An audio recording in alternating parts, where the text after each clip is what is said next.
আমি রবীন্দ্রসঙ্গীত আর নজরুল গীতি গাইতে দিয়েছিলাম। And this way, when I get out of office,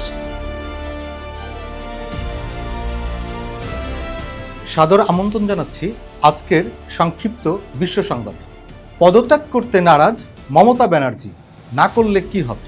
Paschimbanga বিধানসভা নির্বাচনে বিজেপির কাছে ধরাশায়ী হওয়ার পর সাংবাদিকদের মুখোমুখি হয়ে রাজ্যের মুখ্যমন্ত্রী মমতা ব্যানার্জি দাবি করেছেন তার দল হারেনি, সুতরাং তিনি পদত্যাগ করবেন না। বিষয়টি নিয়ে আলোচনা তৈরি হয়েছে। মমতা ব্যানার্জির পদ থেকে ইস্তফা না দিলে কি ঘটবে সে প্রশ্নও আসছে, কারণ পশ্চিমবঙ্গের ইতিহাসে নির্বাচনে হারার পর পদত্যাগ করতে না চাওয়ার নজির নেই। সরকার গঠনে কংগ্রেসের পর আরেক দলের কাছে সমর্থন চাইলেন থালাপতি বিজয়। তামিলনাড়ুতে সরকার গঠনের লক্ষ্যে জোট গঠনের তৎপরতা আরও জোরদার করেছেন অভিনেতা থেকে রাজনৈতিক হওয়া থালাপতি বিজয়। কংগ্রেসের সমর্থনের আশ্বাস পাওয়ার পর এবার ভিসিকের কাছে আনুষ্ঠানিকভাবে সমর্থন চেয়েছে তার দল টিভিকে। উল্লেখ্য, সরকার গঠনের জন্য প্রয়োজন 118টি আসন। কংগ্রেসের 5, ভিসিকের 2, সিপিআইয়ের 2 এবং সিপিএমের 2 জন বিধায়কের সমর্থন পেলে টিভিকে সর্বমোট সমর্থন দাঁড়াবে 119 জন বিধায়ককে, যা সরকার গঠনের জন্য প্রয়োজনীয় সংখ্যাগরিষ্ঠতার চেয়ে 1 আসন বেশি। এবারে মধ্যপ্রাচ্য সংবাদ।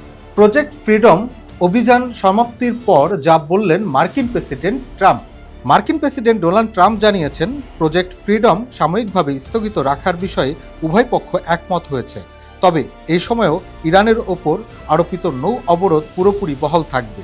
বুধবার নিজের সামাজিক যোগাযোগ মাধ্যম ট্রুথ সোশ্যালে দেওয়া এক পোস্টে তিনি একথা বলেন। এদিকে ইরানের প্রেসিডেন্ট বলেছেন, কেউ আমাদের আত্মসমর্পণ করাতে পারবে না। প্রাণঘাতী শক্তি প্রয়োগে মার্কিন হুমকির কড়া প্রতিক্রিয়া জানিয়েছে ইরানের প্রেসিডেন্ট। তিনি বলেছেন, কেউ আমাদের আত্মসমর্পণ করাতে পারবে না। শিয়া মতাদর্শের অনুসারীদের জোর করে বশীভূত করা সম্ভব নয়। সামাজিক যোগাযোগ মাধ্যম এক্সকে দেওয়া এক পোস্টে পেজেশকিয়ান জানান, তিনি ইরাকের প্রধানমন্ত্রীর সঙ্গে কথা বলেছেন, একই সঙ্গে মধ্যপ্রাচ্য থেকে সামরিক হুমকি প্রত্যাহারের জন্য যুক্তরাষ্ট্রের প্রতি আহ্বান জানান তিনি। এবার এক বিচিত্র খবর। জাপানের এক ব্যক্তি কুকুর হতে লক্ষ লক্ষ টাকা খরচ করছেন। জাপানে এক ব্যক্তি নিজেকে কুকুর বানাতে লাখ লাখ টাকা খরচ করছেন। বিশেষ কস্টিউম পরে তিনি কুকুরের মতোই জীবনযাপন করছেন, যা সোশ্যাল মিডিয়ায় ভাইরাল। তার নাম টোকো। তিনি একটি বিশেষভাবে তৈরি কুকুরের কস্টিউম বানাতে প্রায় 20 লক্ষ টাকা খরচ করেন। এরপরে তিনি ইউটিউব ও সোশ্যাল মিডিয়ার কুকুরের মতোই হাঁটা, খাওয়া, এমনকি মানুষের সাথেও মিশতে শুরু করেন, যা দ্রুত ভাইরাল হয়ে যায়।